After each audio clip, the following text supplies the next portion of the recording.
I'm no good at taking good advice, and I'm self-careless, so don't tell me twice that lately I've been so stuck in my head that I forget just about everything my therapist said.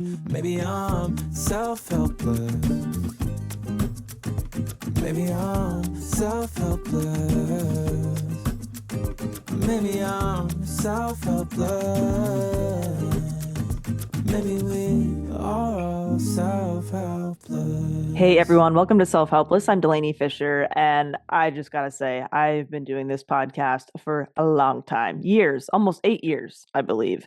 And today is one of my favorite episodes ever for so many reasons.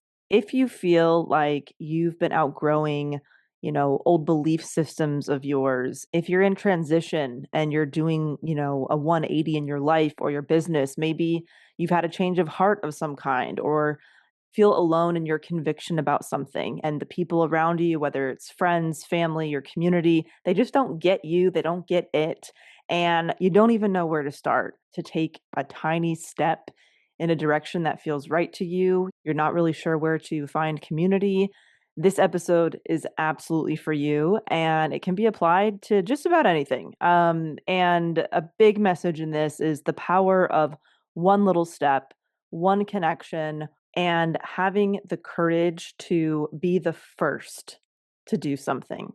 I'm joined by Renee King-Sonnen, who is the star of the new documentary Rowdy Girl, founder of Rowdy Girl Sanctuary in Texas, which is the first ever documented cattle ranch in the world to transition into an animal sanctuary. I can't wait for you to hear the story of how this transpired. It's incredible. And Renee and her husband Tommy, who was a multi-generational cattle rancher, also founded the Rancher Advocacy program together, which helps cattle ranchers and animal farmers transition out of animal agribusiness. So in this episode, Renee shares how 10 years ago, why and how she stopped being a cattle rancher's wife for good. She was heartbroken by the process of raising cows and sending them away to be killed, and she had had enough, especially after her cow that she named Rowdy Girl came into the picture. She describes some of the moments that led up to basically a standoff with her husband, Tommy. Pretty hilarious, actually, when she describes it.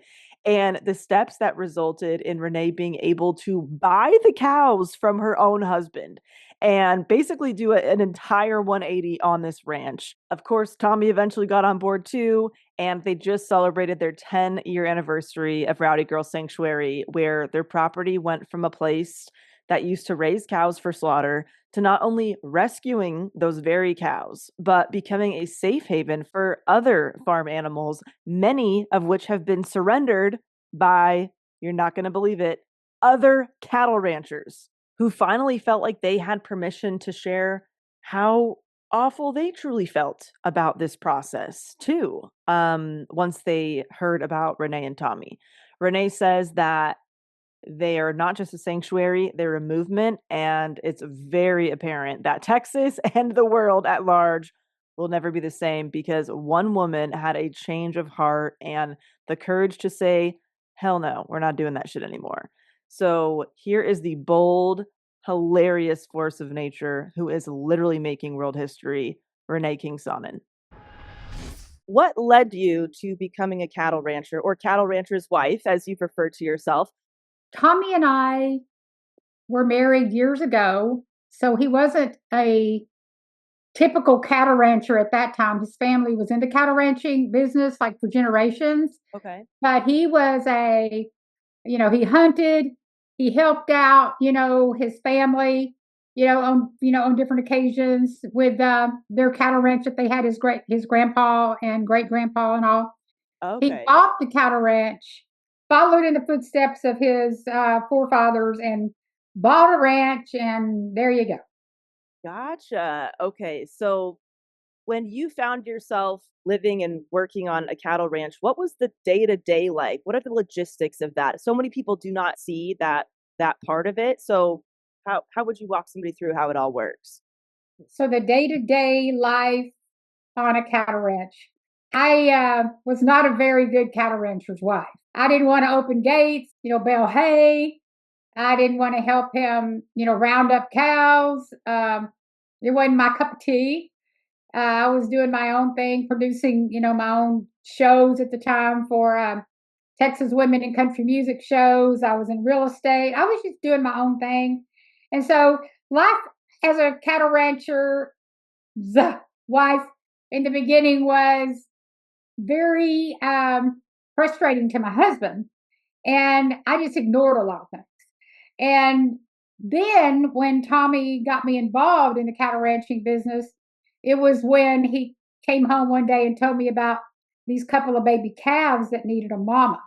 And see, this was all very calculated on his part. He told me about these babies, hoping I'd be interested so that I would take care of them and have my buy-in into being a cattle rancher.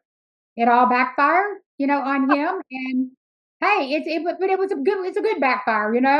But anyway, that's what started me down the road of becoming a cattle rancher, was buying those two calves, and one of them was Rowdy Girl. When did you start to realize that something just didn't feel right to you about the whole experience that you were having? Was there a certain moment? Was it kind of an evolution? It was an evolution. I started realizing whenever they would round the cows up, the babies, the first time they rounded up those babies, I started noticing things that it really made my heart hurt. And that was that the babies had to be coerced to go into the red trailer. They had to like be coaxed with, sweet feed. My husband would put a big chain across the doorway so that only the babies could go in, the mamas couldn't. And the babies were, 6 to 8 months old. They were young. They weren't like TT tiny, but they had already gotten used to their mamas. They were a family. And so I started noticing that. And then everybody was okay. Everybody trusted us. All those animals trusted us. And so on the day that there was like 6 or 7 of them in there, and they pulled the chain, slammed the door, and took off, that's when I noticed, mamas crying, babies terrified, like their eyes bug out, mamas just freaking out, trying to follow the red trailer all the way down that mile fence line we had back then in Angleton. Running after her baby. Running after them. Wow. Crying. And the babies just looking out the windows, not the windows, but the bars of the red trailer, just like, oh, never to see their mamas again. And yeah, and so that experience, the first time it happened, it was like I was in another world. I remember thinking, hey, there's something ain't right about this. And then, the next few days, the mamas would just cry like you've never heard a mama cry, looking for their babies, wanting their babies. And it would drive me crazy. And Tommy would say, Renee, you gotta stop. You gotta stop this, this is what we do. I said, but listen to them. How can you not hear that? And he said, you just tune it out. So for anybody who might not know, where are the babies being taken when they go in the red trailer? So they're going to the sale barn, and the sale barn is a horrible place. It's a place where animals are bought and sold, like they're just bought and sold. They're just a number. And, they're no one. My husband has told me stories of, mama cows, having babies, right there, because see, if you take a cow to the sale barn and it's pregnant, you get more money. And so, you will see things like, mama's actually having babies. You'll see things like them running around just terrified because there's so much noise, there's bullhorns, and it's a big auction environment. And he said, one time he saw something with one of the cow's eyeball was hanging out because it got gored by another cow, all the chaos. And It's just terrible. Once they're sold at the sale barn, there's several different things that can happen. They can either be bought to go to another cattle ranch to become breeding stock. And then the other option is they can be bought to go to a feedlot. So the feedlots will fatten them up for several months, just give them nothing but a lot of really high protein, high fat, uh, sweet feed until they get really, really fat. And then they're sold, by the pound. And then if they're older, if they're really old, then they go straight to the slaughterhouse. Typically, they're bought to go straight to a slaughterhouse. They may not go for as much money. If people buy a cow calf, pair, like a lot of times they'll be pregnant, and so those get more money. And then sometimes, very rarely, there might be somebody in the audience that wants to buy them to save them. That's the needle in the haystack. This is very educational, I'm sure, not only for me, but everybody tuning in. So that moment where Tommy was basically saying, you got to tune out the crying of the moms, this is our business. You kind of got to get over it. Did you kind of go inward at that time and kind of keep your reactions to yourself? Did you continue to tell him how you felt? Did you talk to anybody else about it? What was that experience like for you? I didn't talk to anybody else about it. Oh, no. I did continue to press him. As soon as I saw that the first time, it forever changed me. I began to have a real distinct, I would want to ignore what was going on, whenever he was, loading up the babies, whenever he was doing all that, I could always tell. And so part of me wanted to tune it out. And then another part of me, wanted to know. It was a tug of war inside of me. Part of me just wanted to close my eyes, like most people do, stay asleep. And part of me wanted to continue to know more. The part of me that wanted to continue to know more won. I began to say things like, so what happens to all these babies? I began to be very deductive in my thinking. I'm a research nerd anyway. And so I always go down the rabbit hole of anything I want to know more about. Came out on the other side finally. I mean, now that rabbit hole goes deep, Yeah.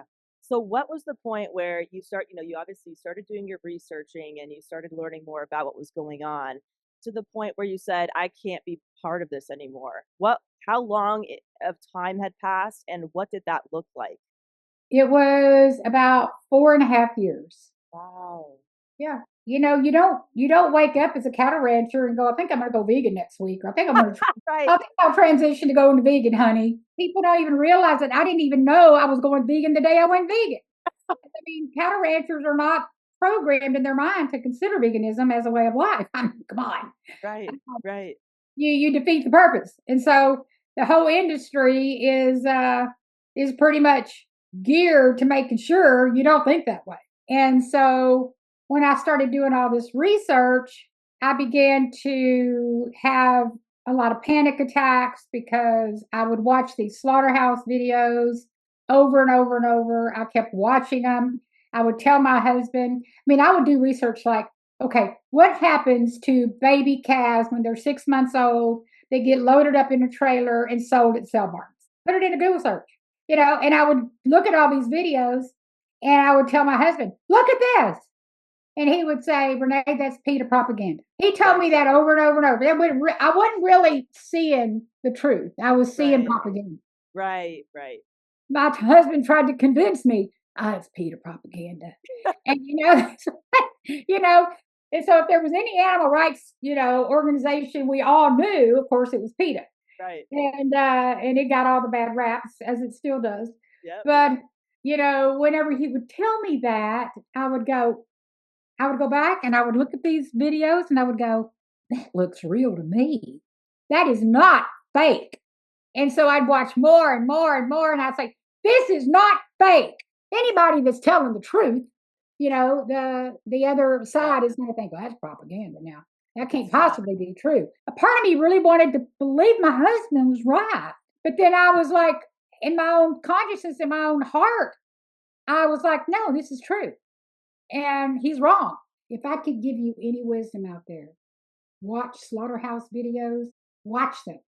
How do you encourage somebody to watch something that they don't want to watch, that they know is going to be hard to watch? It's really interesting to see people's reactions when it's about any other topic. People are more than willing to help. Send me the link, send me the video. How can I get involved? But if it's, hey, have you watched how this food was made? They're like, no, don't show me that. I don't want to know. How do you encourage somebody to get over that hump and watch it even though it's uncomfortable? The only reason I watched it, I was on a mission, right? To prove that it was either true or false. Right? Because if you're trying to prove somebody wrong, we want to do our research and see what their arguments are, see what their evidence and research is, and coming to the table with an educated perspective. Dr. Faraz Hassani says this. It's a moral urgency. We are in a crisis of people that want to keep their head in the sand. If you were to say, what documentary should they watch if they really want to get pounded and wake up now, then hey, if you want to wake up right now and you don't think you can wake up, you think, whatever, watch Dominion. Year after year, I began to watch more and more. I didn't stop. Delanie, I did not stop. Yeah. Watching God bless you. They will take you down the rabbit hole. And it's a rabbit hole that I'm so glad that I went down, because I came out on the other side completely transformed.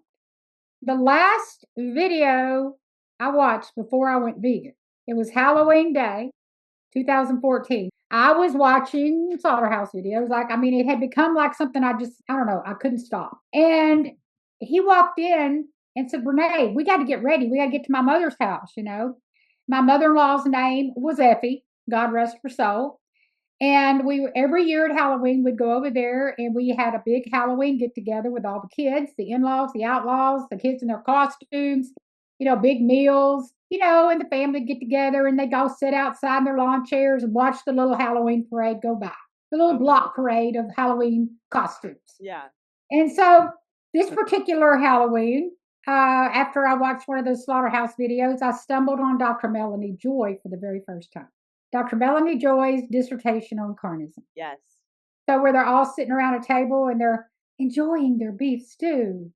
And they're all having beef stew. And somebody says, oh, I love this beef stew so much. What's the recipe? And the lady of the house says, oh, I'm so glad you asked.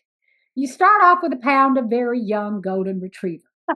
And of course, everybody eating goes, what? And the lady of the house says, oh, just kidding. It's really a cow. Well, of course, Dr. Joy did this on purpose. I know Melanie. She's an awesome, awesome human. Now I know her. I didn't know her back then. But she scripted this in such a way where the people that were eating, they couldn't eat anymore because the perception of them eating a chopped up dead baby puppy was overriding the taste. And so when I saw that, it happened to me. Something happened to me at that moment. Because remember, I've been watching slaughterhouse videos for 4 years. And then all of a sudden I stumble on one that's not a slaughterhouse video, but everything in my mind that had seen all that, all of a sudden, what I saw was somebody eating all that tortured death. So Tommy was like, come on, Raven, come on, we gotta go.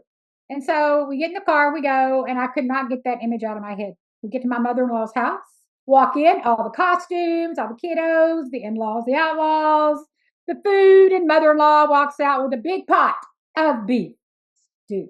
And when my mother-in-law walked out with this beef stew, she was like, Renee, would you like a bowl of, and I was like, no. It was like that. And everybody just was like, everybody that was talking got quiet. And my mother-in-law was like, why? I said, because it's got chopped up dead animal bodies in it and I can't eat it. And my husband looked at me like, Renee.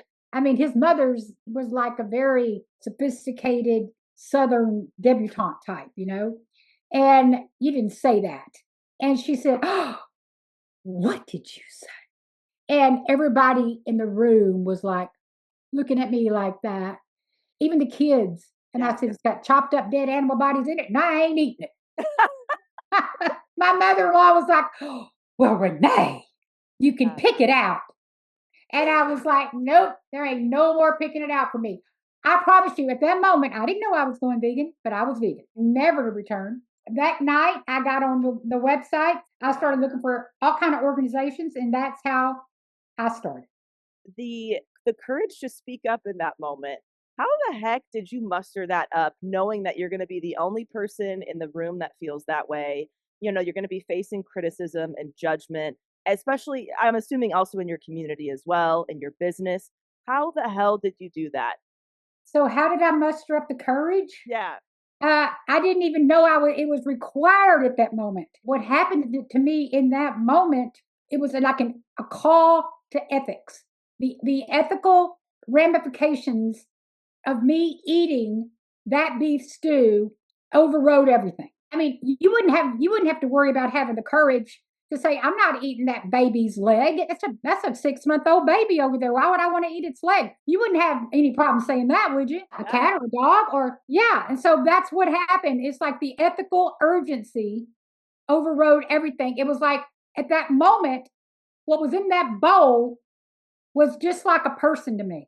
And so the way I would encourage somebody listening that doesn't want to watch is to ask yourself, if you can't watch how your food is being killed, Food in quotes. how can you eat their legs without looking at how you got that leg? How can you eat somebody else's heart? How can you eat somebody's body and not watch how you did it? It's imperative to realize if you're eating flesh, you need to know how you're getting that flesh.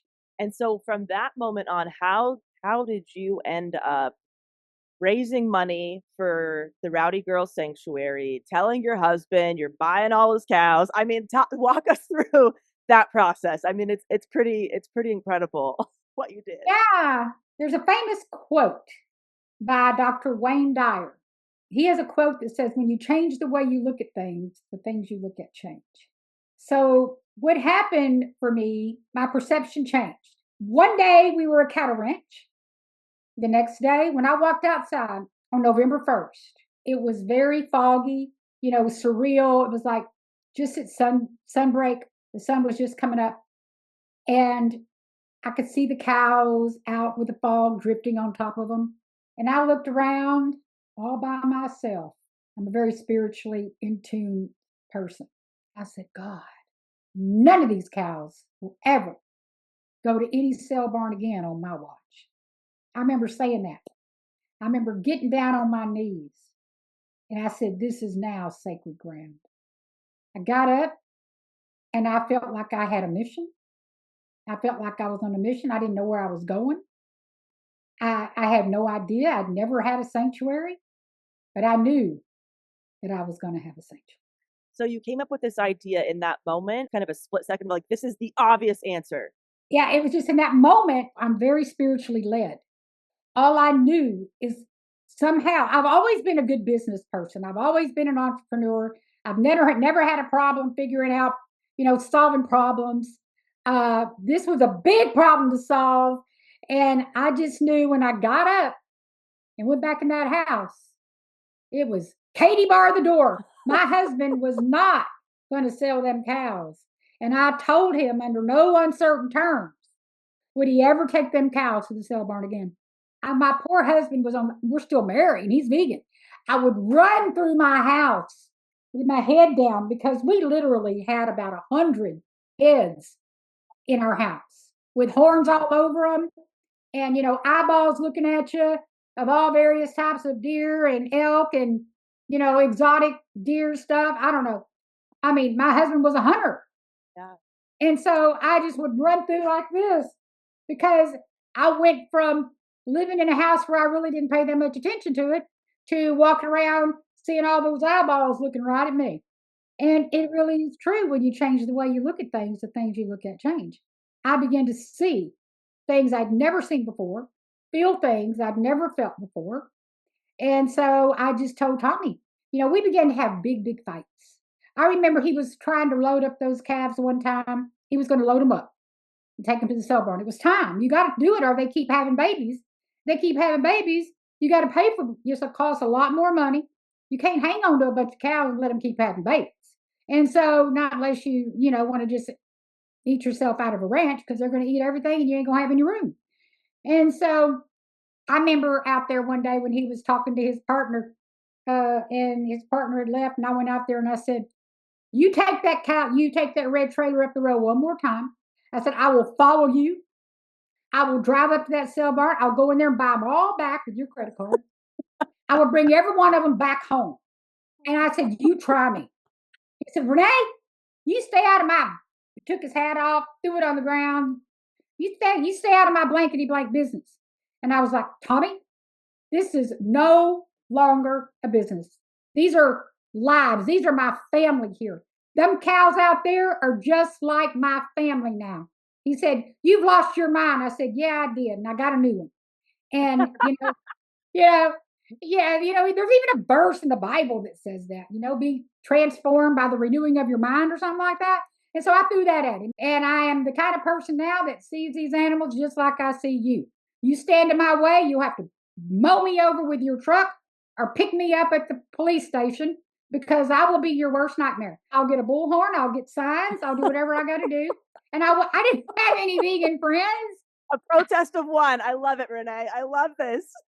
That's what I'm saying. Oh my God, it's incredible. There was no vegans around me. No, that's why I can't even imagine how you did this, because no support, no community where you are. You had to really go out there and seek it online and get all this help from all these other places. How did you end up raising the money to actually convert the cattle ranch into an animal sanctuary? So after I told him, I was gonna go buy his all cows back and come back home with him, he was like, he knew then that our marriage was over. I mean, as far as he was concerned, and me too, really, it was like a standoff, like a Texas showdown. Yeah. And I got online. I met my first vegan friend actually October 31st. Before I woke up and went outside, I got on the computer and I looked up vegans. This is the first time, after I went vegan. I'm looking up vegans. And I found the Global Vegan Registry. And on that Global Vegan Registry around 2 a.m, I found a woman named Jeannie Westfall who lives in Oregon who was up. And she was like talking to me on message. She'd been vegan like 17 years. And Jeannie and I are friends, and her husband, Mario Westfall, to this day. They've been out to the sanctuary 3 or 4 times. They stay, for a week or 2 at a time when they come. And she was my very first vegan friend. And she's the one that convinced me, that I needed to start that Facebook page. I started a Facebook page, Secret Journal of a Rancher's Wife, before I had Rowdy Girl. And that's how I raised the money. Because it was on there when I began telling everybody on there, I began to pour my heart out on this thing. And I would have never done that had Jeannie not said, Renee, you need to get this in a blog. You need everybody in the vegan community to know what you're going through. So I got on Facebook. I started this Facebook page. I started typing in, help, my husband's going to slaughter the cows. He's going to kill them. I'm gone vegan. I'm a cattle rancher's wife. And I mean to tell you, in a matter of days, I was having hundreds and hundreds of followers. Next thing you know, it was thousands. Wow. And Kip Anderson was the one. Kip Anderson is the director, co-producer of, Cowspiracy, Seaspiracy, What the Health, and the recent Christspiracy. He's been on our board for 10 years. He's a personal friend of mine, and he was the one that reached out to me. I didn't know who he was. No, I didn't know him at all. And he said, what are you doing? Because my story started circulating around. And he said, tell me more about what you're doing. I told him. He said, wow, and you're in Texas? I don't know if you know Kip, but he's real inquisitive. I mean, seriously. And he was like, you deal with what? And I was like, yeah, and I got to buy the cows and yada, yada, yada. And I mean, the clock was ticking. I have to buy the cows. Yeah. And he said, Renee, if you want to buy them cows, you need to get a fundraiser. You need to do a fundraiser and get those cows. And he told me what he did to get the funding for Cowspiracy. And so I decided I was going to do that. And I go to Tommy and I say, Tommy, you're going to sell all the cows. He was at this point, he was ready to sell all the herd. Get out of the business. He had made the decision at this point. He was going to sell them all. It was to get a divorce. He told me I cock blocked him. And that's what he did. That's the terminology he used. He said, well, you've cock blocked me and I can't sell any cows anymore. So I'm just going to sell the whole blankety blank herd and get out of the business. And I was like, you can't do that. He said, you watch me. And so that's when I got desperate because he was going to do that and I couldn't stop him. You know, in my heart, you know, I couldn't let that happen. I became a vegan because these animals' lives, who they are, was revealed to me. I said, look, Tommy, if you're going to sell all these cows anyway, we were out in the pasture. I said, why don't you just sell them to me? He said, sell them to you? And I was like, yeah. I said, you know, and I'd already started the journal. He didn't know. He had no clue that I had all these vegan friends. Your secret Facebook page It was / group, all right? secret. Yeah. I'm doing all this on the sly. And I'm going to him because I knew I had support back here that he did not know I had. He said, how are you going to buy my cows? I said, well, if I could. I said, you know me when I put my mind to something. I said, if I could, would you sell them to me? He was like, yeah, sure, Renee, I'd sell them to you. I'll sell them to you. I said, how much? He said, oh, you know, I could get XYZ amount for them at the sale barn. I think it was 35 to 40,000, depending on, you know, if there's some pregnant or not, yada, yada, yada. He said, I could probably get 40. I'll give them to my wife for 30,000. Okay. I said, and will you let me lease the land for $1 a year? He said, sure, Renee. I said, how about 2 years? He said, sure. And so at that point, I said, okay, you got a deal. Tommy don't go back on deals. You know, Tommy Sonnen's the kind of man, he don't have to have a contract. Oh, his word is his word. Yeah, he's a Texas boy, right? His word is his word. And anyway, so I went back to all my friends. We can get them for 30,000. And so I got help crafting the fundraiser. Yeah. I put it all together. I put it out there, and money just started rolling in. Wow. Like crazy. And after I had about $4,000 or $5,000, I went to Tommy and I said, Tommy, I raised about $4,000 or $5,000. I can't remember what it was. And he was like, what? I said, yeah. He said, how'd you do that? Well, I started a Facebook group and I got a bunch of vegan friends and they're sending me money to buy the cows. He was like, you did what? I was like, what did you do? And so now he's like, oh my God, vegans? And so Jeannie had given me all of these videos for him to watch. Food Matters. There was the one by Harold Brown, Peaceable Kingdom, Speciesism, a few others. I can't think of them off the top of my head. But anyway, to Tommy's credit, he watched every one. Do you think he was open to watching them now that he thought, wow, this could be feasible, Yeah. that we don't have to run the business, but he needed that first? But do you think he would have watched it otherwise? Tommy's a very open-minded person. I don't think he would have watched it on his own, but I mean, I think me and Tommy are an interesting combination. People say that all the time. Our chemistry is really different, you know. But Tommy, you know, was not hesitant. He watched every single one. The one that finally started working on him was Forks Over Knives. Mm-hmm. Forks Over Knives, because he wasn't going to become an ethical vegan. He wasn't going to go vegan because of the environment at that point. So he did it for his health. But his dad had died of a massive heart attack at the age of 62. And so Tommy was really interested in all of the research from the China study. That's what started him, you know, thinking about it. And he began to start to relax, like thinking, well, maybe she's going to buy my cows and I won't have to sell. And so I decided to have a in-person fundraiser. And so I had my first ever vegan festival. It was a vegan awareness festival and fundraiser for Rowdy Girl Sanctuary. Wow. And that's what I was calling it, you know, at that time. And we applied for our nonprofit February the 20th. And so in April, we got the certificate for our nonprofit. February the 20th, next month, we'll be 10 years old. Incredible. Yeah, so when this airs, we'll be 10. That's amazing. Did you raise enough money to not only buy the cows, but have some money to transform your property in some way? What were those logistics like? May 2nd, we had that fundraiser. I Okay. raised like I think it was close to $8,000 or so to get the rest of the money. Kip Anderson came. He was a speaker. I met him for the first time. And I was so terrified because he was coming into my house with all those horns all over the place.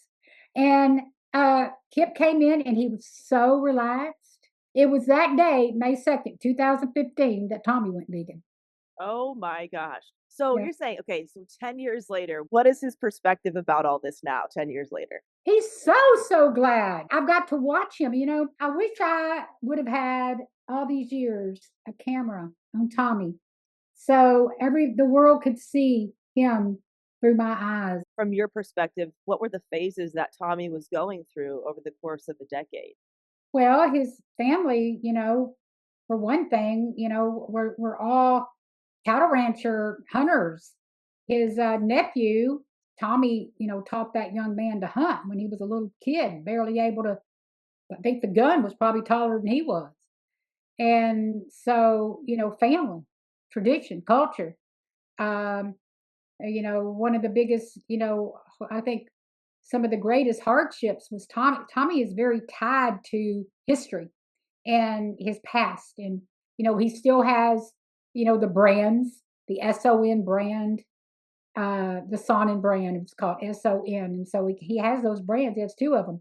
He has his great grandpa's spurs, silver spurs that they used to corral cows from San Antonio and bring them to Houston and to Alvin, where they had two slaughterhouses. And so his family is tied deeply into the traditional roots of cattle ranching and slaughterhouses. And so the hardest part for Tommy is breaking out of his history, who he thinks he is, who he's been all his life. Most cattle ranchers are like that. And so, for Tommy, I began to watch him relax because he never wanted to send those cows to their death. We sold cows on that land because Tommy loves land. He loves buying and selling land, but you can't have land unless you have ag exemptions. And so the only way you can have an ag exemption is if you're a cattle rancher, if you're using the land for animal agriculture. It's a big racket. That's why I want to end animal agriculture. I say that now very boldly. I want to freaking end it because cattle ranchers aren't the problem.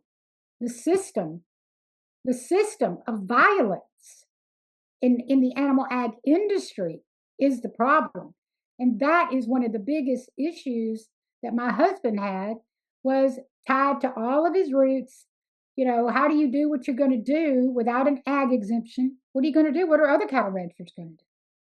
Right. I'm so glad you brought that up, Renee, because I do think that people are often demonized who are in a position where they sell animals to slaughter or slaughter them themselves. And it's not the person, it is just this whole system that everybody's kind of trapped in, right? When in your perspective, because you have this incredibly unique perspective of living that cattle ranch life and now being vegan with an animal sanctuary, what's going on? What's going through the head of most cattle ranchers when they're putting these calves on this red truck and they're shipping them off? It seems like many ranchers and farmers do say that, I treat my animals like they're my family while they are simultaneously sending them off to, slaughter at some point. And it's like, do you send your human kids off to slaughter too at a certain age? If that's how you treat your family, we are all very worried about your family. So the cognitive dissonance and compartmentalization is just kind of fascinating from a human psych perspective because pretty much all humans do this in some respect. Are they second guessing themselves? Are they thinking this is just a means to an end? Are they desensitized to it? Are they thinking about it at all? Like, what has been your experience of that? Well, my experience of it is it's a combination of all of those things. I mean, we have here at Rowdy Girl Sanctuary, we have six, maybe more. I'm six that I'm thinking of right off the top of my head. Cows, steer that are surrendered by cattle ranchers. More than that. Wow. Surrendered by cattle ranchers. Because see, when I went vegan, I pretty much started the conversation in Texas, I think. I don't know. Yeah. It's like, oh, we can talk about this now, you know? And so, because I was real loud, I was loud and proud and bold. And so when I came out, it gave other people permission. And so cattle ranchers have seen my story. It's been on CBS Evening News. It's been on ABC. It's been on Animal Planet. It's been on, been Vogue magazine, Bon Appetit magazine. It's, we got a documentary out, and so we're not just a sanctuary. We're a movement, and that movement has caused other cattle ranchers to stop and look. They sit around watching, our story on TV, or they're in Southwest Airlines going somewhere and they're picking up the magazine and there we are, full 3 or 4 page color spread. Or they then have permission to contact us and say, how are you doing that? They get to process things they never get to talk about. There's no talking about. That's why the only story there was like mine was Howard Lyman. And I did talk to Howard once I went vegan. I did call him and I did talk to him. But cattle ranchers don't sit around and think about that. So they would contact me and they would tell me about these babies they have. They don't want to send to sell. Like, I can give you 2 stories. There's Randy and there's Grace. Grace and Randy. Grace is the mama. Randy's the baby. When we were out here just a bit ago, it's really cold out here right now. This was like 2 years ago that they were surrendered. Grace is laying down. Randy's right beside her. Their heads are wrapped around each other. They are the mamas and their babies bond for life. When Mary Jo called me the first time, she was pretty shaky in her voice, and she said, "Is this Rowdy Girl?" I said, "Yes, ma'am." And she said, "Well, my name is Mary Jo, and I heard about you from my daughter. She's on Facebook, and she follows you, and she told me you have a cow sanctuary." I said, "Well, I do have a sanctuary. We have lots of cows out here." And she said, "Well, I have a cow. Her name is Grace." And she started crying. She broke down, just talking to me. I've had this happen, Delanie, so many times, where as soon as the cattle rancher's wife starts talking about stuff that they never talked about before, they just start tearing up and breaking down. And I said, "It's okay. You can cry." And she said, "Well, yeah, but I don't know who else to talk to. I don't want to see my husband take Gracie to the market. I've had her since she was a baby. I've bottle fed her, and I just can't see it. And she's got a baby named Randy." And so she had named these cows. Okay. I said, "What do you need?" She said, "Well, you think, they could come there and live? I'd hate to separate them." I said, "Well, what about all the other cows out there?" I said, are you going to want to surrender all them too?" "Oh, I couldn't do that. I haven't named them." So the next thing you know, I said, "Well, look, we'll talk about you. We'll talk about this." And see, Gracie, the reason why they were going to sell her is because she had mastitis, real, real bad. It just doesn't work to keep having babies when you get that inflamed teat. And so Gracie and Randy came, and Randy was just a little baby. Now he's a great big old boy, just like a little puppy dog. I don't know. Probably 9 months later, she calls me again and tells me about Little Bit in Savannah. Now 2 more have names. She was telling me again all about them, telling me their story, and her husband's name is Ernest. And they've been in my kitchen. We've fed them vegan meals. We've had conversations with them. Every quarter we get a check from her. And now we have Little Bit in Savannah out here. But I told her, I said, "Look, I can't take any more. I can't be a place where every time you fall in love with somebody out there that you're going to have a place to bring them." I said, "I can't do that." I said, "Now I can help you if you want to transition and you want to turn your cattle ranch around. I'll help you figure out that." You never know where that goes. And then we have another little calf out here. Well, he's not a calf anymore. He was when he came here. His name was Buster. And he had to be bottle fed, and from the very get-go. And the way we got Buster was when we bought this land out here. We bought this land because we were victims of 3 major floods in Angleton. Our cattle ranch flooded 3 times. And so we had already been looking for land, because if you've ever been on the other side of a disaster recovery event where you have to save all these lives to keep them from dying, all the cattle ranchers, they get money, if their animals die, they get subsidies, they get money, they don't have to worry about saving them like, we did. And so the reason I'm telling you this is because we were buying land out here where we are now so we could get away from all the floods. And the realtor that was the realtor on this property is the one that surrendered Buster to us. I remember talking to Sonny whenever he was showing us this property here in Welder, and him like, "What are y'all doing? How do y'all do that? How do you make any money?" He was just like, but the sweetest man, very polite, very, just a good country, respectable man, cattle rancher, and a realtor. And he just thought, man, that's crazy, Well, it was so crazy that 2 years later, I get a call from him. And he called us because we had a big freeze out here, huge. I don't know if you remember that big apocalyptic freeze that happened in Texas. Oh, yeah. Yeah. Yeah. So there was a big freeze. And during that time, the Buster evidently was born during that freeze. And somehow the mama and him got separated. Buster never got, the proper care. And one of the ranch hands found him. He almost died.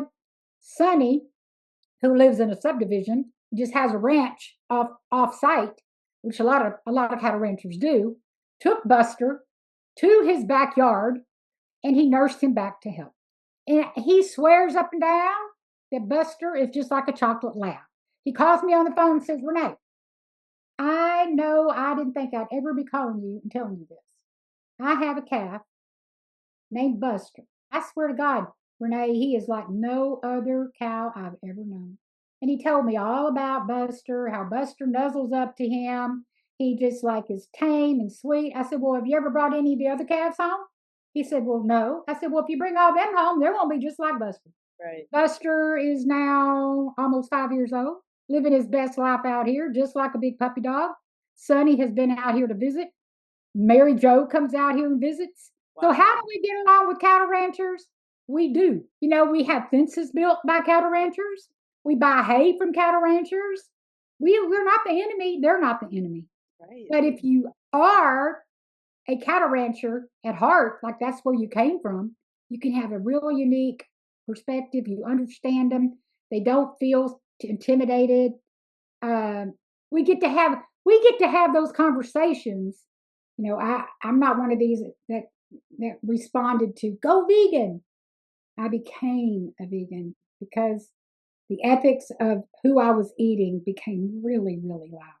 The ethics were louder than the other voice. That's what. It's amazing. I mean, let's say somebody is tuning in right now, they're really resonating with this because we're seeing so many creative things pop up as far as people are turning their land into mushroom farms or wedding venues or all these types of things. What would you tell somebody who really would like to transition their business, whether they're a rancher or not? Maybe it's even somebody who owns an alcohol company and they want to make it alcohol free, just something that is a polar opposite, a complete 180 to what they've been doing. What would you tell them? What do you wish you would have known in the beginning of your transition? Nothing.